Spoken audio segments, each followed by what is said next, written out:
सबक फिर पढ़ सदाकत का, अदालत का, शुजाअत का। मोइन अंसारी साहब हैं जी भाई। अस्सलाम वालेकुम वरहमतुल्लाह। वालेकुम वालेकुम सलाम। सलाम। उम्मीद है आप लोग बखैर आफियत होंगे। अल्हम्दुलिल्लाह जी। बस जस्टिस काटजू के बारे में तो मैं कुछ नहीं कहने का, बस इल्ला ये कि अल मुफन्नद, बस नहीं नहीं ऐसा नहीं, बस ऐसा ना करें बस इतनी बात है। अच्छा, एक छोटी सी, मैं तो आप लोगों से जाना कैसर भाई से और मुफ्ती साहब से शिकायत लेकर आया हूँ। ये जी। आमिर भाई जो है ना, सनातनियों की तो भावनाएं आज कर रहे हैं, ले कर रहे हैं, लेकिन हम कुमारों की जरूर कर रहे ये हैं। बात इसलिए सही जो है। है तो समझ नहीं क्या कर दें। हमारे सेंटिमेंट हट गए ना, सनातनियों के सेंटिमेंट हर्ट कर रहे हैं या नहीं कर रहे, लेकिन हम कुमारों के जरूर कर रहे हैं सेंटिमेंट हर्ट। कुंवारों के सेंटिमेंट्स हर्ट हो रहे हैं इनकी वीडियोस देखकर। बस अब क्या करें। मैं तो हाँ देखें, इसका मतलब ये है अगर कि आप मैं शादी को मैं प्रमोट कर रहा हूँ कि जल्दी जल्दी शादी करें जी। मोइन अंसारी साहब, इस वक्त आप आमिर भाई की इज़्दिवाजी हैसियत के मुतालिक सवाल ना कीजिएगा, वरना ये महफिल कश्ते ज़ाफ़रान बन जाएगी। जाने दें, आगे चलते हैं। उनकी जो वीडियो है आमिर भाई की, उसमें एक कमेंट देखा मैंने और मैं हंसते जी हंसते जी। लोटपोट हो गया। कमेंट लिखने वाले ने ये कहा कि अरे यार अब मुझे गुस्ल करना पड़ेगा। अल्लाह तो अल्लाह अल्लाह। जी जी, तो आमिर भाई ये क्या कर रहे हैं आप? ये इतनी नाइंसाफी ना करें हजरत नौजवान। हजरत मैं तो किताबें पढ़ रहा हूँ, अब किताबों में जो आ रहा है वो मैं रख रहा हूँ। मुझसे अगर कोई गिला किसी हमारे सनातनी भाई को है तो वो ये बताए भाई किताब में जो मैंने बोला है वो किताब में नहीं लिखा। ठीक है। सही बात।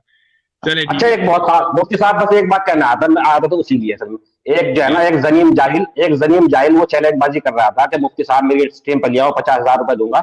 तो मैं उसके लिए यहाँ चैलेंज करने जा रहा कि जिनको तू सपोर्ट कर रहा ना, जो तुझे सपोर्ट कर रहे हैं, जिनके पैसे तू खा रहा है, तू सिर्फ उस मजहब को डिफेंड करने के लिए आमिर के सामने बैठ जा। 1,00,000 रुपए दूंगा, 1,01,000 रुपए मैं दूंगा। अभी चाहे जहाँ रखवा ले, चेक ले ले उससे। मुफ्ती साहब आपके पड़ोसी हो, मैं वही दारुल किताब पे देकर आ जाऊंगा, आप चेक अभी मैं आपको जमानत दे रहा हूँ जी। हरिद्वार का है क्या?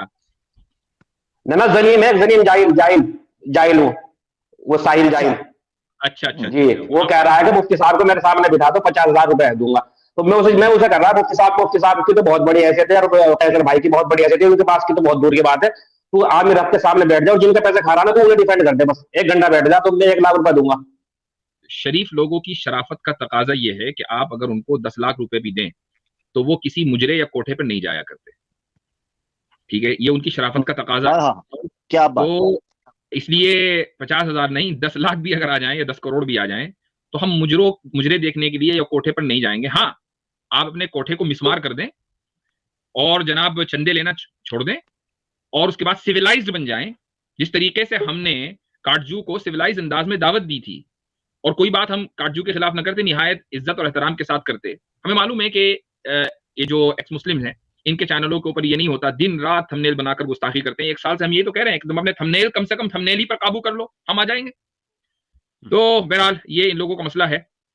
आपने बिल्कुल ठीक कहा, सही चैलेंज। एक चीज़ मैं अर्ज करना चाहूँगा मुफ्ती साहब, ये चूंकि शराफत का जिक्र हुआ है और वो हमारी जो टोन रही है काजू साहब के हवाले से, जी ये बात मेरे वालिद साहब के टीचर ने उन्हें बताई थी, जो हमें आगे हमारे वालिद साहब ने बताई कि शराफत की 3 किस्में होती हैं। एक शरीफ इंसान वो होता है कि जिसे अगर थप्पड़ मारा जाए तो वो आगे से सब्र और बर्दाश्त से काम ले, वो इंतकाम रखने पे कादिर है लेकिन ना ले, तो वो भी इंसान भी शरीफ होता है। और किसी इंसान को अगर थप्पड़ मारा जाए तो वो भी उतने ही जोर से आगे से थप्पड़ दे मारे, तो ये भी शराफत की एक किस्म होती है। और किसी आदमी को अगर थप्पड़ लगने लगे तो वो उसके थप्पड़ उसको लगने से पहले ही मारने वाले को दे मारे, तो ये भी शराफत की एक किस्म होती है, जिसको मॉडर्न मिलिट्री टर्मिनोलॉजी में प्रीएम्प्टिव स्ट्राइक कहा जाता है, कि उसकी जो जो कैपेबिलिटी है आपको हार्म करने की, वो आप पहले ही न्यूट्रलाइज कर दें।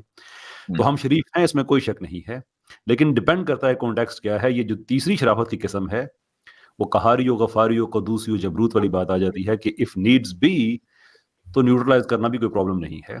लेकिन काजू साहब के अंदाज में नहीं, हम किसी से ये नहीं पूछेंगे कि लोकेशन बता नहीं भाई, वो इल्मी हाँ, तौर पे सही सही। ठीक हो गया मोइन अंसारी जी हाँ। भाई। और चौथी किस्म ठीक है, बहुत शुक्रिया। कहते हैं, चौथी किस्म का थप्पड़ भी है जो हम इनको अक्सर कहते हैं कि जो लड़ाई के बाद याद आता है, वो अपने मुंह पे मारना चाहिए इनको। ठीक है जी। हाँ ठीक है जी, अच्छा, बहुत शुक्रिया। अस्सलाम वालेकुम, जज़ाकल्लाह। अच्छा मोइन अंसारी भाई, मैं एक आपको रिक्वेस्ट करता हूँ। आप वो कह रहे हैं कि जाहिल बहुत शुक्रिया, जाहिल जो है वो बात कर रहा है, मुफ्ती साहब के बैठने की बात कर रहा है, तो मैं ये कह दूं, चलो मैं उसकी ये बात मानने के लिए तैयार हूं। ठीक है, 5 रुपए देने के, 5 रुपए दे दे, मैं आके बैठने के लिए तैयार हूं। ये भी बोल रहा हूं मुफ्ती साहब के। मगर शर्त यह है वो 5 रुपए हक हलाल के मेहनत के होने चाहिए, फेंकी हुई हड्डी नहीं। 5 रुपए पसीना निकाल के मजदूरी करके हलाल अपने हाथ से वो कमा ले, मैं उसके सामने आके बैठने के तैयार हूँ। जिस तरह मुफ्ती साहब ने कहा, अच्छा, तवाइफों के दूसरी बात ये कि आमिर भाई आपको ये 5 रुपए 10 रुपए के बगैर ही आप जा रहे थे, वो तो खुद तैयार नहीं था ना, यानी आप हाँ। शर्तों पर बात करने के लिए उसके चैनल पर जाना चाह रहे थे। भाई वो अपना चैनल पर अलाउ करेगा, शर्तों पर बात करेगा, एक सिविलाइज अंदाज में जिस तरह गुफ्तगू होती है, भाई इस तरीके से हमारी डिबेट होगी। जहां जहां डिबेट होती है एकेडमी किसी तरह होती है। तो आमिर भाई तो जाना चाह रहे थे, उसने अलाउ ही नहीं किया।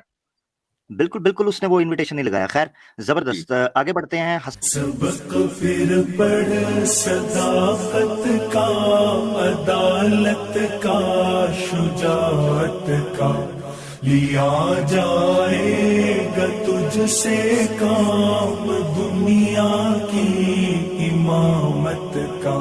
सबक फिर पढ़ सदाकत